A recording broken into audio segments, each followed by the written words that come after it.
A warm welcome to all of you to this roundtable on the art and science of developing leaders, presented by BIMTech in association with the National HRD Network, Aon Hewitt, and NDTV Profit. I am Manashi Chaudhary, Associate Professor with BIMTech, and I am your anchor for this evening. Last year, we conducted similar roundtables in Gurgaon, Chennai, Mumbai, and Kolkata on the theme, The Art and Science of Developing Leaders, with different sub-themes, and received tremendous response from the HR fraternity in all the places. While those deliberations have been compiled and placed on your table for your ready reference, this year we are back again with another series of discussions in collaboration with our partners and panelists. We bring to you this session on the theme, Is Your Leadership Science Right?, where we aim to share research from Aon Hewitt and insights from our experienced business leaders. Before we proceed further, may I now invite on stage our chief guest for the event, the Honorable Deputy Chief Minister of Andhra Pradesh, Sri C. Damodar Rajanarasimha, accompanied by Dr. H. Chaturvedi, Director BIMTech, Professor K.K. Sinha, Chairperson, Center for Management Development and BIMTech, and Mr. Ajay Soni, please. I would now like to invite Dr. H. Chaturvedi, Director, Birla Institute of Management Technology, to deliver the welcome address. Good evening, ladies and gentlemen. It is a matter of great pleasure that in this HR roundtable presented by BIMTech, in association with the National HRD Network, Aon Hewitt, and NDTV Profit, we have amidst us some of the leading thought leaders from the Indian business who have been actively engaged in nurturing and developing leaders. Their views and experiences in today's HR roundtable will be extremely relevant since they represent a wide spectrum of leadership in diverse areas. I take this opportunity to extend a warm welcome to our chief guest, Sri C. Damodar Raj Narasimha, the Honorable Deputy Chief Minister of Andhra Pradesh. On behalf of BIMTech, I have great pleasure in welcoming the distinguished panelists in HR Roundtable and all those stalwarts of the industry who are part of today's deliberations. In today's HR Roundtable, the illustrious panelists will help us figure out whether our leadership science is right or not. The topic is relevant for all stakeholders of business, including society, and particularly those who are responsible for leadership development. Although there are thousands of leadership books and leadership gurus to learn from, leadership is not something you can simply read about. It takes more than reading or trying to implement tactics derived from a leadership workshop. It is something that you have to do. It is an experiential science. Leadership is just like swimming. You cannot read about swimming. You have to get in the water, kick your feet, and stroke your arms. I remember that recently a very interesting anecdotal book came out on leadership written by Mr. Prakash Iyer. And he has compared leader with the tea bag. And he has given very interesting comparison that unless the tea bag is thrown into hot waters, it cannot create tea. Similarly, unless leaders are thrown into hot waters of the governance, politics, society, they cannot become effective leaders. I look forward to knowing the views of our distinguished panelists assembled here. Thank you very much indeed. Thank you. May I now request the Honorable Chief Guest to please deliver the inaugural address.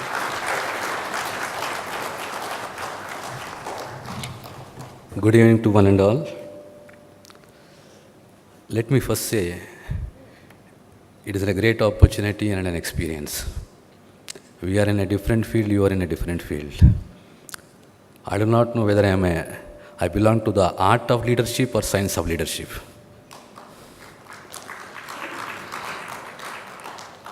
I thank BeamTech, the National HRD Network, Evan Hewitt, and the NDTV for this initiative of our own table on important topic, the art and the science of developing leaders.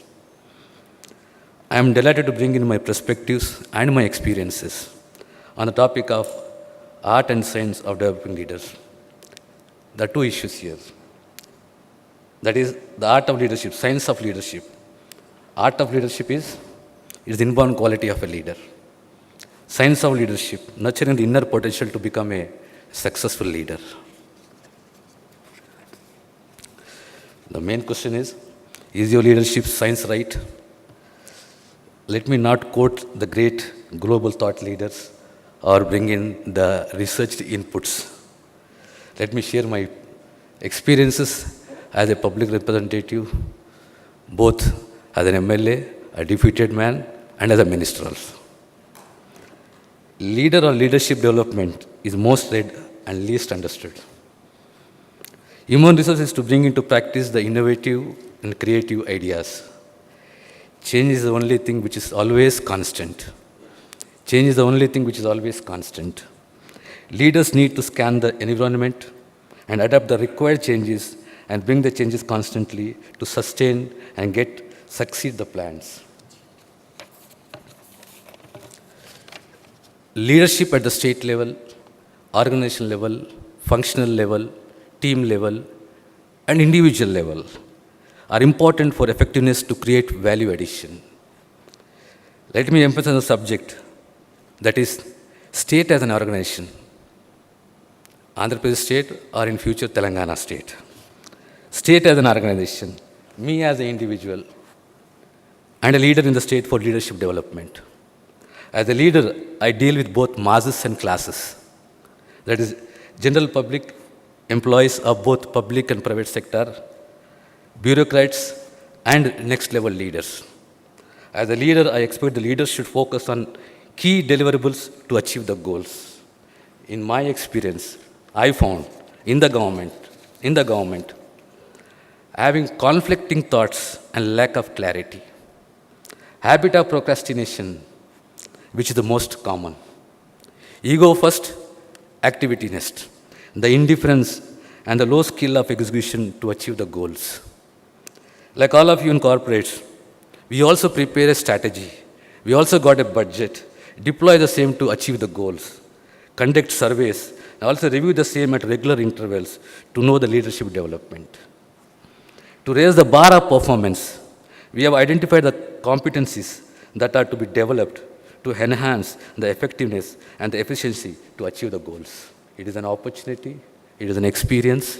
You are in a different field, and it's a rich experience. With this, I wish you all a wonderful and a fruitful roundtable interaction. Thank you.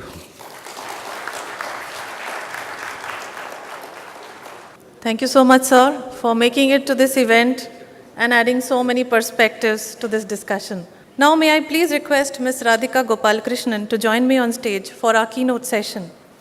Good evening, everybody, and thank you. It's an honor to be in front of such an august gathering and to speak of a subject that is so close to all our hearts, because whenever we discuss leadership or the lack of it, it has a huge impact on our own engagement levels, whether in an organization or in the country. So this topic and really what is this science of leadership all about? Before I get into that, let me just take you through what at Aon Hewitt we strongly believe that yes, while some are born great and some achieve greatness, leaders aren't born, they are made. And they're made just like anything else through hard work, as Vince Lombardi, who was a legendary American football coach, said. And if we go from the realm of sports to our corporate world, and we look at really what's the common thread among IBM, General Mills, P&G, the Aditya Birla Group, or Colgate-Palmolive, what all these five have in common is that they were among the world's top 5 companies for leaders. What they do is they don't buy the best business leaders. They actually take pride in building the best business leaders. So we've been constantly researching at Aon Hewitt on what is it that some of these companies are doing better and how do they as an organization seem to continuously sustain and create a competitive edge. So that's when we undertook this entire research on really looking at what is the science of leadership. Is it about knowing what to focus on? And is it about doing it year on year so that it gives you a competitive edge? And that's when we took up this research on what we call the top companies for leaders. At Top Companies for Leaders, this is a research that looks at what is the link between leadership practices and great financial results. How are organizations able to set strategies, assess, select, develop, and reward leaders, and the execution of leadership practices.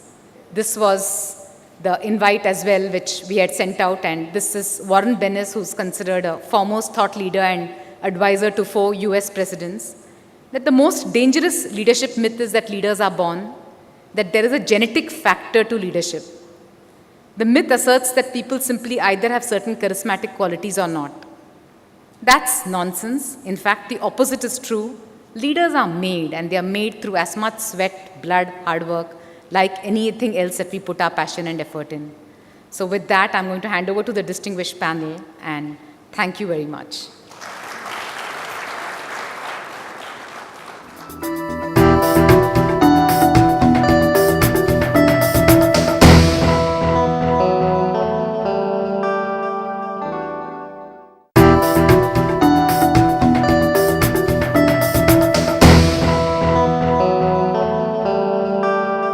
Great pleasure to be having all of you on the panel. We are really obliged that you could find time for this. The first question I have is, what do you think, Renu, are the key capabilities required by leaders of tomorrow, especially in view of the upheaval in economy that we've seen since 2009 to where we are and where we need to go in the next few years? Thanks, Ajay, for the question. So gender gets the first priority. Thank you so much for that. Well, I won't talk about the behavioral competencies that every organization has, and I'm sure that every organization learns to put them in some form or the other. But from a practitioner's perspective, I think the number one priority that is today is handling ambiguity. We need leaders who can really work in this very, very competitive environment. There are no defined roles, there are no defined responsibilities, and you have to really work in a very, very ambiguous environment. Everything is fuzzy. You might be the head of a particular region, but you're expected also to deliver that because everything is getting connected. So it's a very connected world, and we are providing connected solutions. So I think ambiguity is number one priority.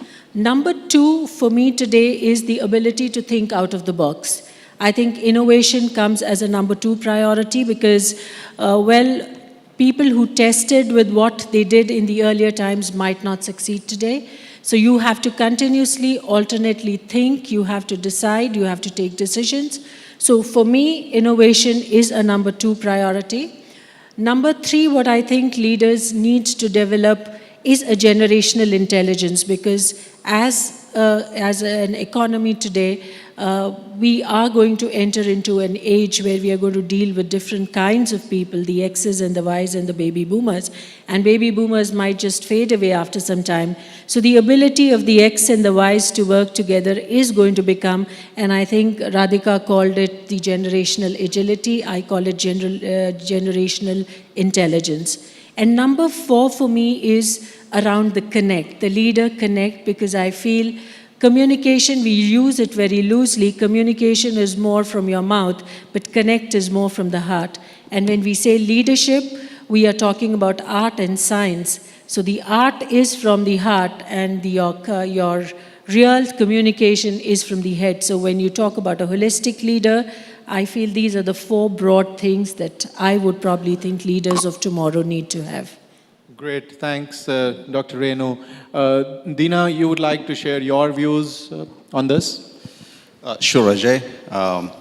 Good evening, everybody. But I think I want to go back to the question before I get to the answer. And that intrigues me because, it's a question about capability required for leaders of tomorrow. And my personal opinion is leadership, in a way, is timeless. Otherwise, why would we be sitting here in 2013 and quoting Lincoln and quoting Vince Lombardi? And these are our leadership models. So I don't really think the essential traits of leadership really differ that much from era to era. The business reality changes. Obviously, Lincoln might have been a political leadership, and Vince Lombardi might have been, the leadership out in the real world, fighting it out in an arena. And in a business sense, even that I think is a very consistent framework if we really get to the science of it. And I'm glad the theme today is more the science of leadership than the art.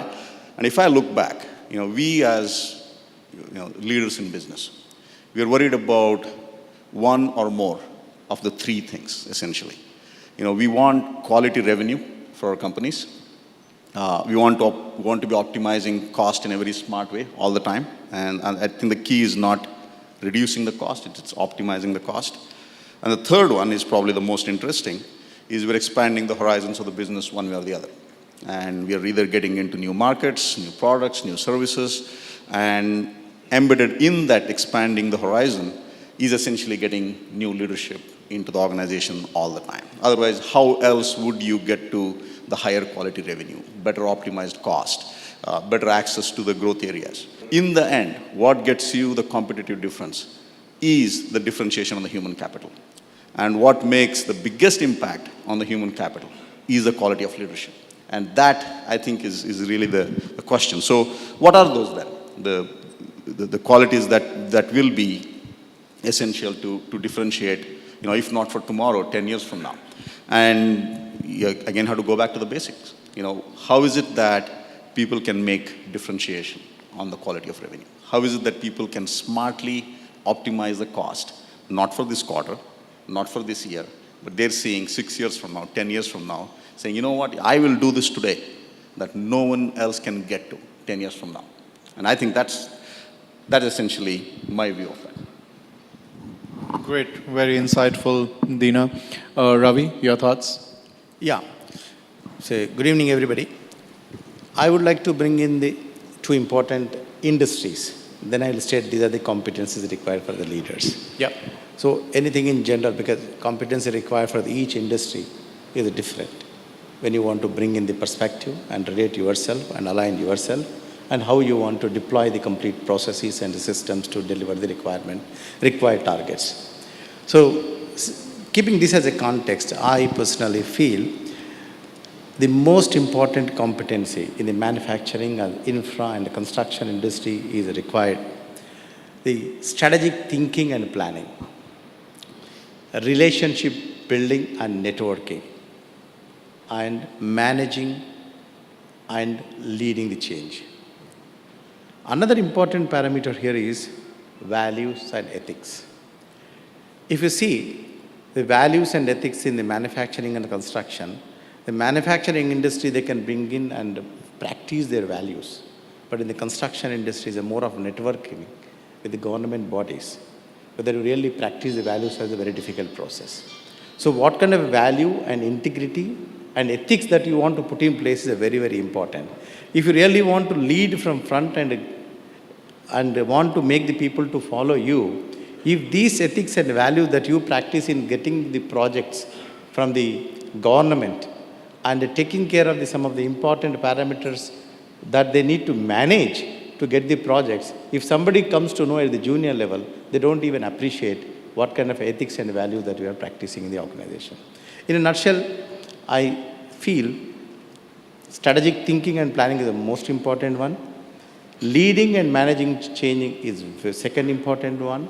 The third is relationship building and networking. If these three are most important in the manufacturing as well as the construction infrastructure industry. Terrific. Thanks for that. Dr. Ved, your thoughts? Sure. Thanks Ajay, for making us feel very important and very special. I would just like to build on, what the earlier, panelists mentioned. So let me take the first theme, which Dr. Renukana talked about. So I think dealing with complexity and ambiguity is really a big issue today. So let's take a couple of examples. You are talking about the rupee fluctuating in the markets. How is that going to affect our business? We are talking about a lot of things happening in Europe in the financial markets, the sovereign debt crisis. A lot of legislative changes happening in US, which is the biggest market for all of us. So how do you interpret what is going to happen? For example, Ajay talked about, the recession and, how we emerged from the recession. But how many of us could really predict what would happen? We thought in 2000, when it started, I was talking to a leader in our company. And, we were really asking him, is this the, when Bear Stearns collapsed, is this the beginning of the end? Is it the end of the beginning? Or is it the beginning, or is it the end? And he said it's not very easy to make out what's happening. And a lot of things happened, and then in 2010 we thought, we are out of the woods and, we'll grow very fast. But again in mid-2011, the markets, started behaving in a different way. Again, our industry got affected. So I think making sense of today's environment is not very easy. Nobody can, it's not a science, but people have to develop the skill. The next point is about, what Dr. Renukana mentioned about inspiring people. So one competency which I personally find missing in many of our leaders, that ability to look at an experience, reflect on that, abstract, and then tell a nice story around that, that seems to be missing. So people keep saying, I started a project, there was a customer escalation, we handled it. In 3 lines, the story is over. But what exactly went wrong? What were the issues involved? People are not able to talk about that with examples and in an inspirational way. And I think that's why some of the younger leaders find it difficult to get mentored by some of the senior leaders. Along with that, also a mention has been made about handling the next generation. So we are in a function organized by a business school, so we must spend a minute on this. So I see a bit of a dichotomy in the way we deal with young people today. In public, we praise them and say, they know everything, they have figured out everything, they are very smart, they are very quick. But in private, people complain that these people are very difficult to handle, they are very impatient, they want things very fast, instant gratification, and so on. So I think the truth is somewhere in between. While we must admire the youngsters for the new skills they have, they can figure out, a smartphone in a few seconds, whereas people like me may take years, may not even be able to figure out in years. But we also have to be fair to them and give them feedback and tell them to be a bit patient. There's a famous Stanford study, you are aware that, people who could not, the children who waited for the person to come back for the second candy, they succeeded in life. Other people who went for the candy very quickly, they couldn't do so well. So we have to coach and mentor the youngsters in a different way. So I think were excellent last words. Many thanks to all of you, sir, for giving these insights. A ton of thanks to all the participants for listening to us so patiently. And we were really fortunate to have Honorable Deputy Chief Minister to come in and share his thoughts. Thanks for this, and Mansi, over to you. Heartfelt thanks to all the panelists for sharing your experience and giving us such a lively and exciting session here today.